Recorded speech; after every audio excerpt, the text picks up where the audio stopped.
తో పాటు ముందుగా వి ప్రకాష్ గారు. సో భరత్ గారు నమస్తే. రేనా గారు, సో మీరు ఫాలో అయ్యారా? అయ్యానండి.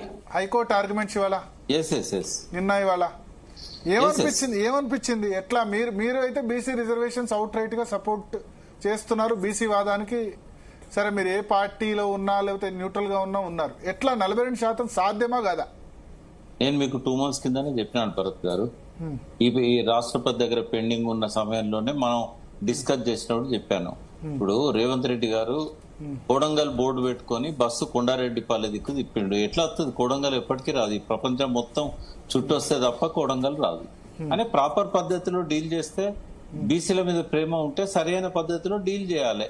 ఎప్పటి నుంచో చెప్తున్నాం.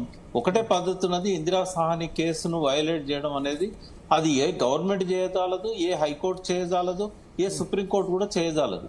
1992 నుంచి 33 ఏళ్ల నుంచి అది అమల్లో ఉంది. రాజ్యాంగంలో స్పెసిఫిక్ గా మీకు సీలింగ్ ఇవ్వకపోయినా కూడా సుప్రీంకోర్టు ఇందిరా సాహని కేసులో ఇచ్చిందే ఇప్పటి వరకు శిరోధార్యం.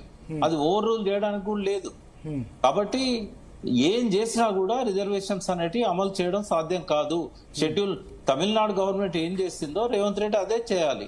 అప్పుడు జయలలిత గారు పోయి ఢిల్లీలో కూర్చొని తనకున్న ఇన్ఫ్లుయెన్స్ అంతా ఉపయోగించి పార్లమెంట్ లో బిల్లు పెట్టించి చేయించారు. అది కూడా మళ్ళీ కోర్టులో ఇది రాజ్యాంగానికి విరుద్ధం అని ఛాలెంజ్ చేసిన కేసు పెండింగ్ లో ఉంది. కానీ వాళ్ళు గత 33 సంవత్సరాల నుంచి ఆ రిజర్వేషన్స్ ఆ ఫలితాలు అనుభవిస్తా ఉన్నారు. ఇందిరా సాహని కేసు అడ్డంకిగా ఉన్నంత వరకు రేవంత్ రెడ్డి ఎన్ని సర్కస్ ఫీట్లు చేసినా కూడా ఇది ప్రజలను మోసం చేయడానికే తప్ప ఇది నిజంగా బీసీల పట్ల ప్రేమ ఉండి ఇచ్చే రిజర్వేషన్ కానే కాదు. ఈ రిజల్ట్ అనేది ఎప్పటి నుంచో మనం ఎక్స్పెక్ట్ చేస్తున్నాం.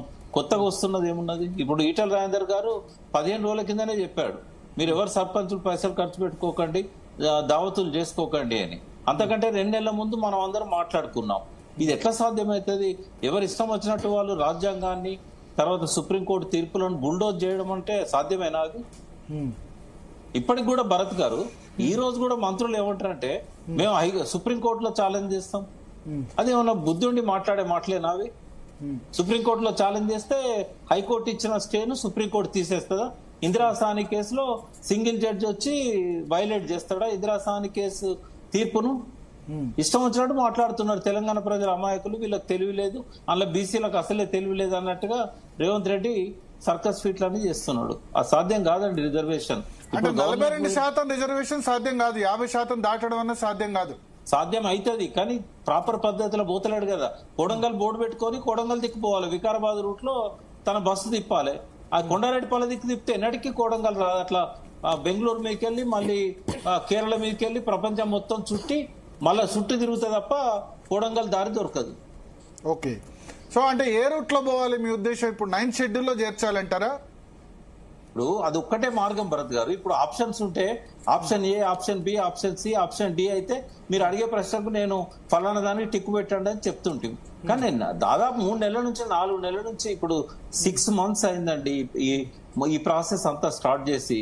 6 నెలల నుంచి మేము చెప్తానే ఉన్నాం ప్రతి ఛానల్లో, ఇది ప్రాపర్ పద్ధతి కాదు. తనకు చంద్రబాబు నాయుడు దగ్గర తనకి ఇన్ఫ్లుయెన్స్ ఉన్నది, తన గురువు అని చెప్పుకుంటాడు.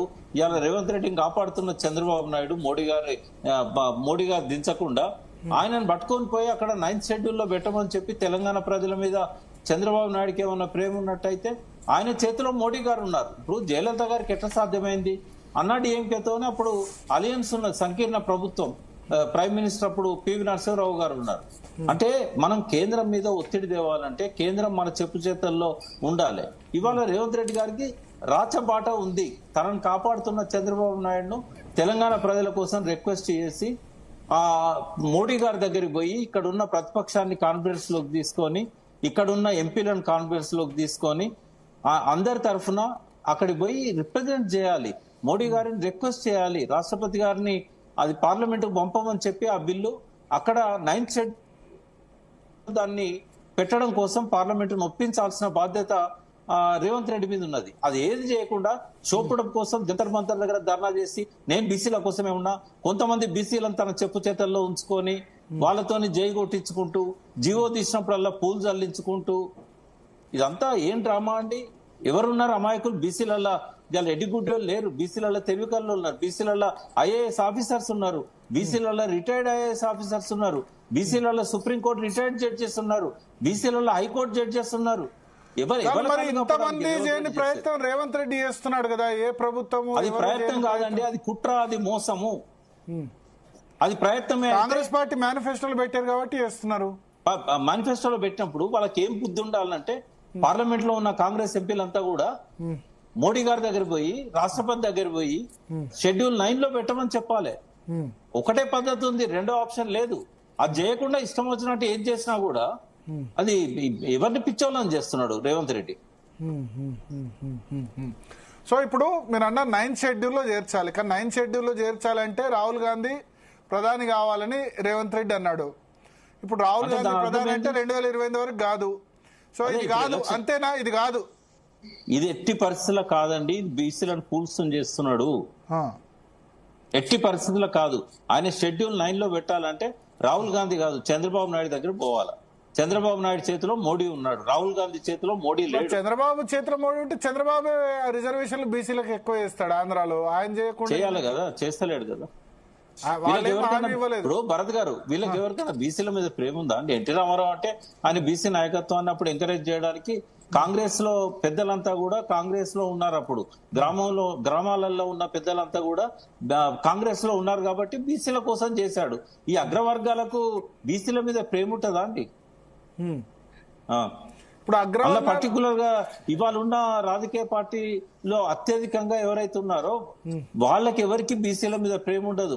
కానీ రేవంత్ రెడ్డి బీసీ డెలిగేషన్ తో ఒక మాట అన్నాయట, నాకు చెప్పారు. బీసీ డెలిగేషన్ ఎన్టీఆర్ మహిళలకి ఆస్తి హక్కులో వాటా ఇచ్చాడు, VP Singh mandal commission reservations ఇచ్చాడు, అట్లా చరిత్రలో నిలిచిపోవాలని ఉంది నాకు బీసీ రిజర్వేషన్ 42% ఇంప్లిమెంట్ చేసి అని అన్నాట.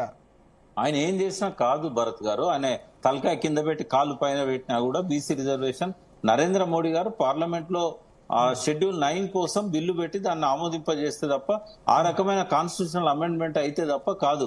ఇప్పుడు ఈబీసీలకు కాన్స్టిట్యూషనల్ అమెండ్మెంట్ ఎందుకు చేసిండే? 103rd కాన్స్టిట్యూషనల్ అమెండ్మెంట్ చేస్తేనే కదా ఈబీసీలకు 10% ఇవ్వగలిగిండు. మరి అది అర్థం కాదా రేవంత్ రెడ్డికి? చట్టం తెలియకపోవచ్చు, కానీ అడ్వకేట్ జనరల్ అన్నాడు కదా, ఎంతమందిని మోసం చేస్తాడు? ఓకే, ఇది క్లియర్ కట్ గా బీసీలను ఫూల్స్ చేసే ఒక ముఖ్యమంత్రిగా చరిత్రలో నిలిచిపోతాడు, అందులో అనుమానం ఏం లేదు. గాడ్సే కూడా చరిత్రలో మిగిలిండు, గాంధీ కూడా చరిత్రలో మిగిలిండు, ఇద్దరికి జమీన్ ఆస్మాన్ తేడా ఉంది. మరి ఇప్పుడు రేవంత్ రెడ్డిని ఈ విషయంలో బ్లేమ్ చేసే బదులు బీజేపీని బ్లేమ్ చేయాలి, వాళ్ళు చేయట్లేదు కాబట్టి. ఎందుకు బీజేపీని బ్లేమ్ చేయాలి? వీళ్ళు పోయి అడిగిందా అండి? వీళ్ళు పోయి అడిగిందా? ఇక్కడ పార్లమెంట్ సభ్యులు 16 మంది రాహుల్ గాంధీ మల్లికార్జున ఖర్గే గారి దగ్గర పోయి, మీరు దేశంలో ఉన్న కాంగ్రెస్ ఎంపీలందరినీ నాకు ఇవ్వండి, మమతా బెనర్జీ దగ్గర పోయి తృణమూల్లో ఉన్న ఎంపీలందరినీ ఇవ్వండి. కేసీఆర్ గారు తెలంగాణ దేవడానికి జయశంకర్ గారిని ఎంపీలను ఎంటబెట్టుకపోయి 36 పార్టీల దగ్గర పోయి ఒక్కొక్కరిని కూర్చోబెట్టి వాళ్ళతో రిక్వెస్ట్ చేసి 4 సార్లు వాళ్ళ ఎక్కని కొండలేదు, మొక్కని బండలేదు అని చెప్పాడు. ఆ ప్రాసెస్ చేస్తే కదా అక్కడ తెలంగాణకు మద్దతు వచ్చింది. ఈయన హైదరాబాద్ లో కూర్చొని జంతర్ మంతర్ దగ్గర ధర్నా చేస్తే అన్ని పార్టీలు మనకు సపోర్ట్ వస్తాయండి. ఓకే, శరత్ గారు ఏం చేసిండు? ఏం చేయలేదు కదా ఈయన. శరత్